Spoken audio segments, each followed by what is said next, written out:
Hi there and welcome to Connecticut Style. I'm Teresa LaBarbera. We have a lot of terrific guests lined up for you today. Coming up, when Tropical Storm Irene hit our state in August, Connecticut residents were warned, but how many of us were really prepared for what came after the storm?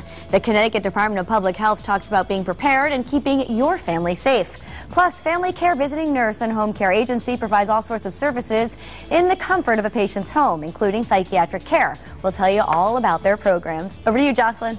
Hi, Teresa. We're in the kitchen with Chef Mary Kravick from Silo Cooking School at the Hunt Hill Farm Trust. It's great to have you here. Thank you. It's all right, this is what, the last remnants of our garden in front of us the here? The last gasp of summer going into fall. Yep, we're going to sort of combine all those things into a tart. All right, so this is just some of the things that we still may have in our garden. The end of your tomatoes, your butternut squash, the last of the corn, last of your basil. And this recipe is inspired by whom? By Sarah Moulton, who will be coming to the Silo Cooking School in November. And for those who may not remember who Sarah is? Sarah was an assistant to Julia Child for all her TV shows. She was on Food TV. She headed the kitchen at Gourmet Magazine and more. All right, great. So this is inspired by her. Inspired and what's the by name of the recipe? It's sort of a end of summer, fall tomato tart. Excellent. Very good. And thank you. So now let's tell everybody what they need to do. Take a look over here and... You need to sit back and relax. You are having lunch with style.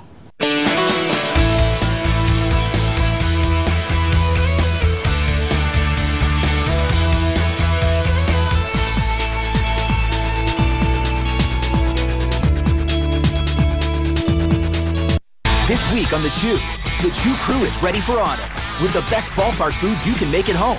The tastiest soups to keep the ball chill away. And Michael's 5 in 5. 5 ingredients cooked in 5 minutes. The Chew. All this week only on ABC. I'm attorney Vincent Trantolo. My firm provides you with your very own case concierge. It's a special treatment that other lawyers don't provide. That's what it means to be legal veterans. Call 888-TRAN-TOLO.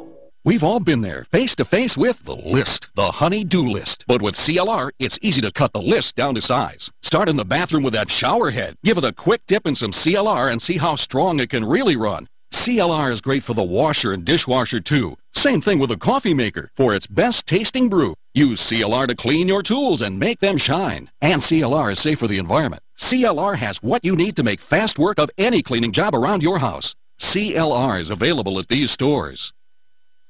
I have some tough questions for you.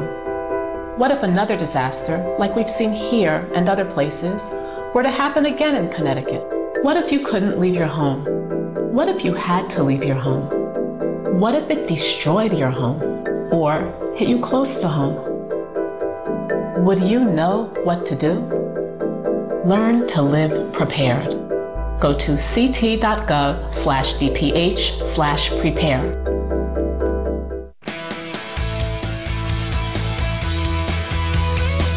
When Tropical Storm Irene hit Connecticut at the end of August, we were warned, but were we really prepared? Some residents went a week without power and electricity and some other comforts and realized that what came after the storm was more difficult to live through than the actual storm itself. To help people prepare for future disasters, the Connecticut Department of Public Health recently issued their new guide to emergency preparedness. Now, joining me now is Leonard Gersha, the Director of Emergency Medical Services.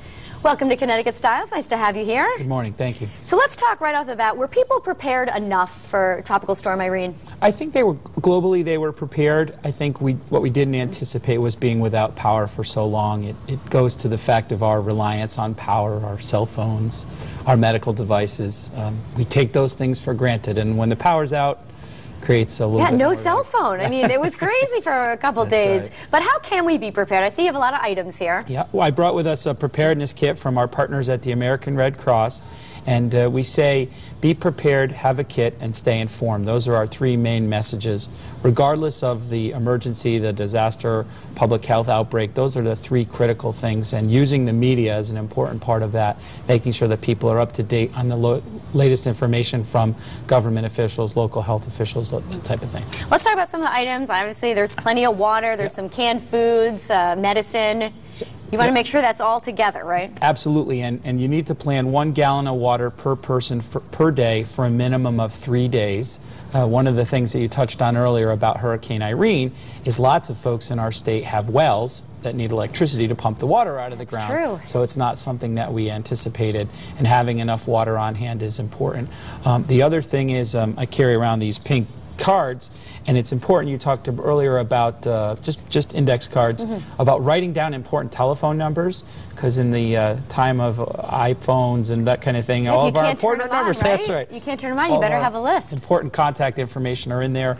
Writing them down, keeping them in a safe place, having them in your purse or your wallet, so that you're with you, so you know who to contact, and what medications you might be on, if you're on any medications at all. So if you have to be evacuated and shelter in another location, or potentially even in another state, you know what your medications are. That makes sense. Good advice. Let's talk about the Connecticut Guide to Emergency Preparedness. This is new. Yep, this is our second version. All right. And working with our partners at local health departments at the state's Emergency Management and Homeland Security, we prepared this preparedness guide. Also our partners at the Red Cross. Gives residents in our state a quick reference to important things they need to prepare for, and then what to happen when a storm occurs. We recommend that people keep it in a safe place. It is available on the internet. It can be downloaded in a PDF version from our website, ctdph.gov, and it just has some general information on how to keep you and your family safe, and for them to prepare.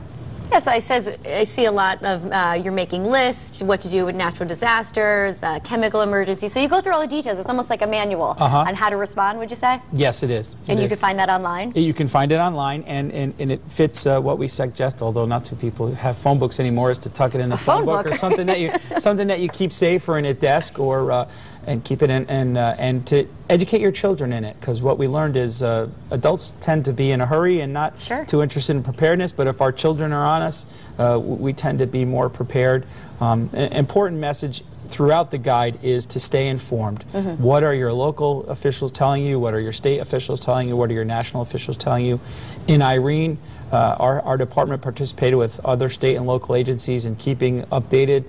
Governor continually giving media briefs. People should not ignore that stuff, because we have the latest information to share with you. Now, as important as to have the television on, if you don't have any power, you can't do that. And AM radio was a great resource during Tropical Storm Irene. And part of the kit that I didn't bring along is a small transistor radio with two sets of batteries, so that you can get information over the radio or newspaper. And that's not just for tropical storms, it's for ice storms. We're coming into winter. You're right. I mean, the last 2 weekends have been in the 80s. You know, ice storms, the same thing. What would isolate you from your physician, from the hospital? What would isolate you from your family members? No, Leonard, this is great advice. Make a kit, make sure you have the supplies, and get the guide.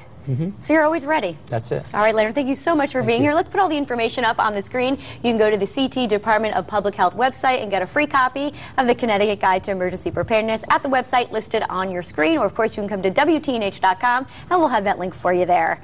All right, coming up next on Connecticut Style, Chef Mary Kravick shares a recipe for tomato tart. We'll be right back.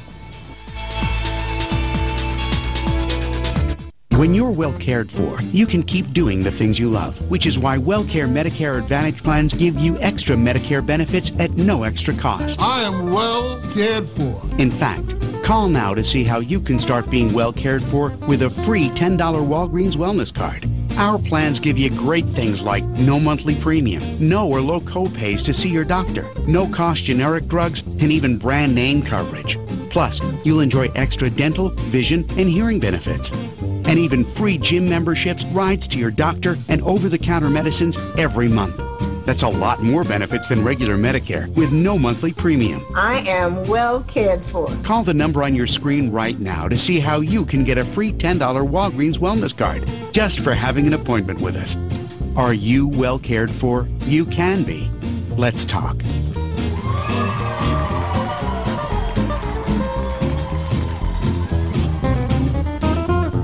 Before you renew your Medicare insurance plan, talk to the friendly folks at Health Insurance Associates. We can show you how to save money with new zero premium plans that offer in and out of network doctor visits, hospitalization, and prescriptions. At Health Insurance Associates, we take the time to explain all your options, including these new zero premium plans. Call now to schedule your personal one-on-one appointment. Health Insurance Associates. Medicare insurance made simple.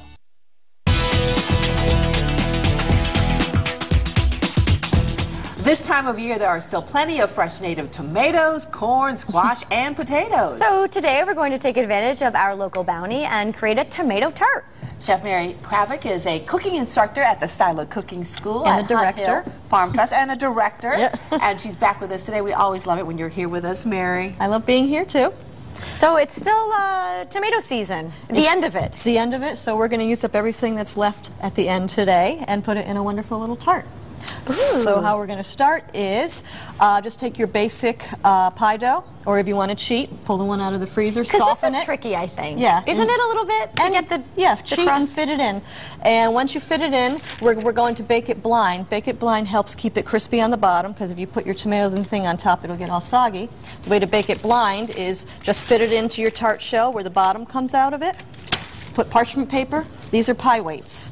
And where do you get these pie weights? Any culinary store, wherever. And if you don't have them, use dried beans or rice. And what they help you do, you put a pile of them on, you push them to the edge, and this keeps the edges up.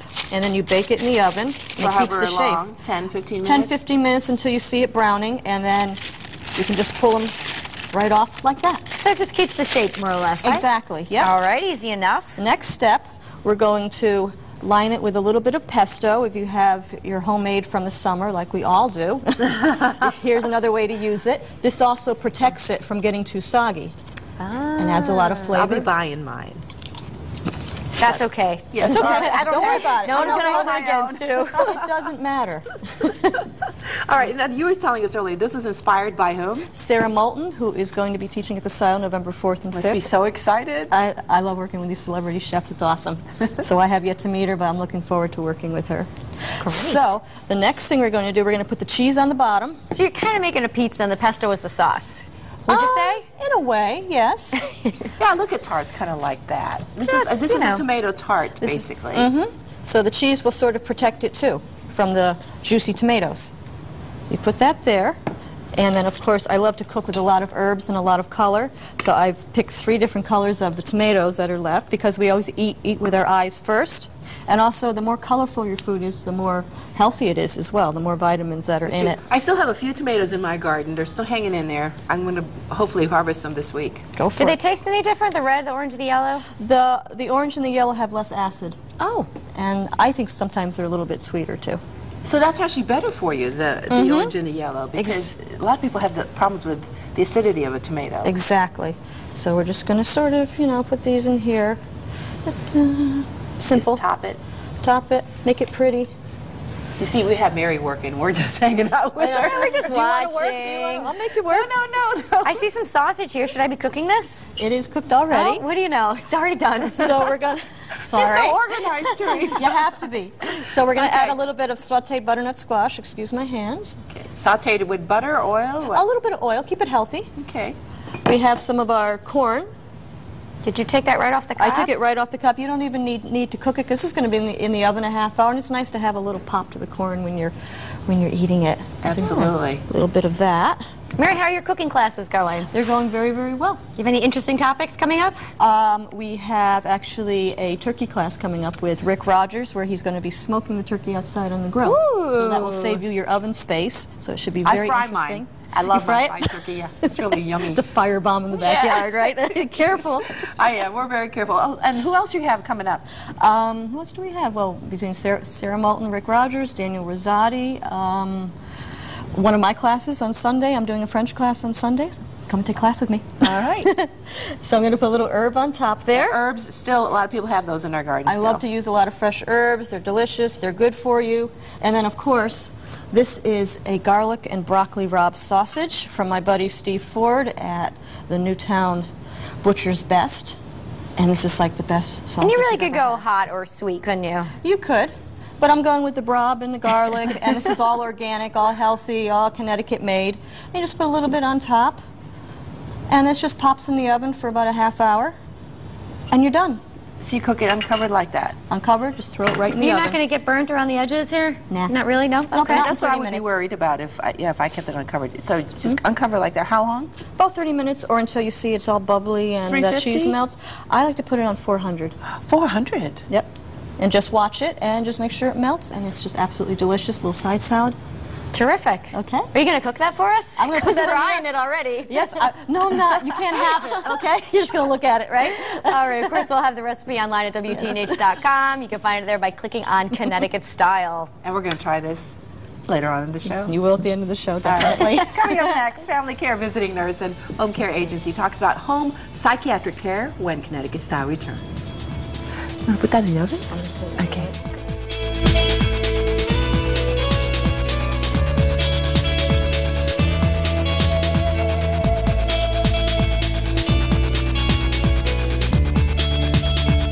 Dr. Mel Goldstein. You watched him for 25 years. Now, take an exclusive look back at his amazing life and career in Dr. Mel, What a Ride It's Been. Saturday at 7:30 on News 8. Hey, Lisa in Colchester. Wow. Hey, Teresa in Shelton. You should go pro. Hey, Jerry in Milford, Terry in West Haven, and Everett in New Haven. We love what you do. Thanks, and keep sending us your pics through Report It. At Saybrook Country Barn, we believe customer service starts with the products we sell. That's why we've been a leader in fine home interiors for almost 4 decades. Every product is meticulously selected for its workmanship and quality, with over 40,000 square feet of styles, colors, and fabrics. For every room you'd like to be comfortable in, visit Connecticut's Furniture and Home Accessories Showplace, the shops at Saybrook Country Barn, just off I-95 in downtown Old Saybrook. If you've been injured through no fault of your own, call Injury Attorney for Me today. Our network of professional injury attorneys are on your side and will work to get you money for your pain and suffering. The law limits the time you have to file your claim, and the insurance companies protect their own best interest. Call Injury Attorney for Me now. Protect your family and your future with the compensation you deserve.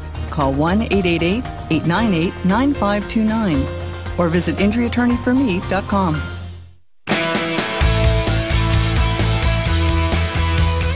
Family Care Visiting Nurse and Home Care Agency provides all sorts of professional services in the comfort of a patient's home, including psychiatric care. Here to tell us more about that is David Engel as a registered nurse. Welcome, David. It's great to have you. Good morning, Justin. Good to see you. When you think about psychiatric care, you really don't hear about home care. Well, this is true, but this seems to be what's going on in our society. Many patients are the last to hear about what treatments are available to them. Studies have shown that patients actually do much better recovering at home, unless they're a chronic psychiatric patient.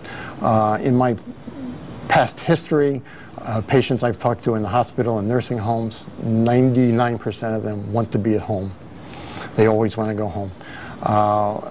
The studies have proven that the patients actually do as well at home as they do in the hospital. And mental health, obviously, we all know it's a big concern here in our country, costing us billions. Well, this is why we're trying to promote, and the society is trying to promote, in-home services. The medical field is changing, society is changing, insurance protocols are changing. All too often, every treatment comes down to economics, and it's much more economical to treat the patient in their own house where they feel comfortable. You actually go to these homes and treat the patients. What are you hearing from folks when you go visit them and care for them at home? Well, we hear all sorts of, I won't say complaints, but suggestions. They want more care. They don't talk to their doctor enough. They don't hear from the doctor. They think that their insurance company should provide them with more care. They expect more care. But the overall thing that I see is they're just excited and enchanted to have a nurse come into their house. And they can actually plan their day around that and make other arrangements when they know that we're coming. Absolutely. And it's really that individual care. I mean, they want to know that somebody is here to help them and cares about them. And we do, and that's why we're there. And it's one-on-one, and some people we see many times during the week. Sometimes, on the other hand, some patients we only see once a month. Let's talk about some of the programs you do offer. Psychiatric case management. What does that all entail? That entails, on one level, we have specialized APRN nurses. They are the first one to go in and interview the patient, talk to the patient, the psychiatric patient, and they manage the case for that patient if it is a more intense case. They set up parameters, they do nursing diagnoses, they set up a plan of care, and they are in charge actually of our entire psychiatric nursing program. What kind of illnesses are you talking about here? Can you describe some what patients are dealing with? Right, we have a varied population, both the children and adolescents. Most of the problems we find in that population are attention deficit disorder with hyperactivity. The children are autistic quite often with disabilities that go along with that. It's called comorbidity. There's 2 or 3 or 4 maybe problems, disabilities that the children have. What about among adults? The adults, quite often it's basically personality disorders. There is schizophrenia, bipolar problems, depression problems. So you really deal with a varied number of illnesses. And there's many more than that. The list is endless, and we're finding new treatments and new diseases just constantly. Now, so you also have a psychiatric consultation for case managed by non-psych nurses. Right. Our specialized APRN nurses, as I said, they take care of the more difficult cases. Okay. The intermittent episodic cases are given to the non-psych nurses, and that would be most of our nurses are non-psych, but we all have experience, we've all had training. Most of the nurses at Family Care, I'm glad to see, are very experienced in the hospitals and in the nursing homes. And if you come to our organization fresh out of college, we tell you to get your experience there first and then come see us sometime later. So when you make these nursing evaluations, what do you look at? We look at the patient as a whole. We go in and determine what their disease is, or diseases, how they're coping with it, how they're not coping with it. We want to see how high their distress level is at the present. If they've just come out of inpatient service, sometimes they have been over-medicated and kind of tough to deal with it sometimes. You talk about over-medication. Medication management, I'm sure, is part of also what you offer. Medication management is a big part of what we offer, and in this litigious society, it's a very important thing. We don't put it in the hands of anyone but the registered nurses. We go in, we help the patients with their medications, we organize them, we put them in day planners that the patient can learn eventually. Do you find that the patients are generally overwhelmed by what it is that they have to take? Quite often they are, but that's part of our teaching process, is to narrow it down and give them a sense of security and encouragement. And we really do a lot of counseling in the houses with the patient, but they come along for the most part. Part of our job too is to remind the client to take their medicine. Absolutely. Quite often they forget, or they're too tired, or they didn't think about it. And this is just a continual problem for us and the doctors. You really emphasize that medication, that they need to take their medication to feel better. That's the basis of feeling better. That's the basis of why they were put in a long-term care center, perhaps, is the medication.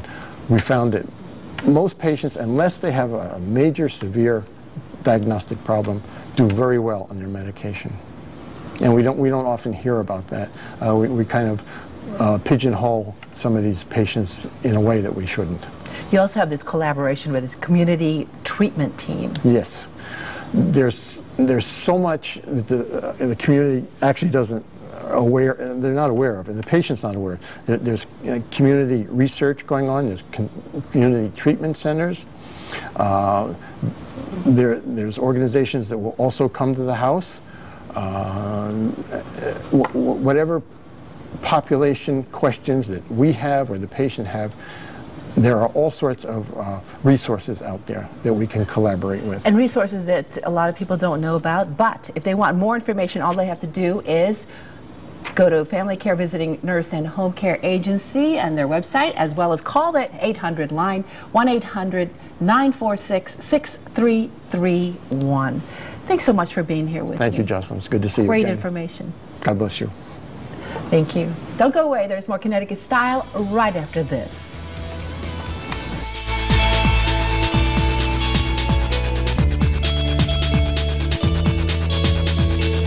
I met Henry after an accident left him injured and hopeless. It was not his fault. If you've been injured in an accident, I won't stop working until the job gets done. That was my promise to Henry, and that's my promise to you. Today could be the day.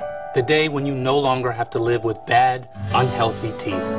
The day when years of embarrassment ends. The day when the pain stops. The day that you call Aspen Dental. Right now, new patients get a free smile exam and x-rays. And for a limited time, monthly payments start as low as just $25, with no interest for 18 months on quality dentures and dental care. Call 1-800-ASPEN-DENTAL or schedule an appointment online. Today is a good day to start smiling again. If you've been in an accident, injured, or hurt, there's one way to get the maximum award that you deserve. Get the power of Perkins. And now Jonathan Perkins introduces Right Track. With Right Track, every case gets an investigator, an attorney, a case manager, and a team leader, all working to maximize your award. And your Right Track team takes care of every detail. There's nothing to lose and everything to win. So pick up the phone. Call 800-PERKINS today and let our team help you. This week on The Chew crew is ready for autumn with the best ballpark foods you can make at home. The tastiest soups to keep the ball chill away. And Michael's 5 in 5. 5 ingredients cooked in 5 minutes. The Chew. All this week only on ABC. And we're back in the kitchen, ready to eat, everybody? Yes. Yeah. Twice. It looks beautiful, Mary. Well, I'm just going to show one last tip before we go. The easy way to get it out of your tart shell. Yeah. Put it on a pan or a plastic container, just like that, and it comes right off. You don't have to fiddle with it. Wow. Isn't that easy? That's a great cooking tip. Then you just slice it right up. Terrific. And while she's slicing that, Leonard, one more time, where can people get their preparedness guide? ct.gov/DPH. All right, very good advice. Thank you. And David, for more information, the psychiatric home care, go to FamilyCareVisitingNurse.com. All right, and we want to thank all of our guests today. Chef Mary Kravick, David Engel, Leonard, say your last name for me one more time. Gersha. There we go. But most of all, we want to thank you for watching. Make it a great day. See you tomorrow.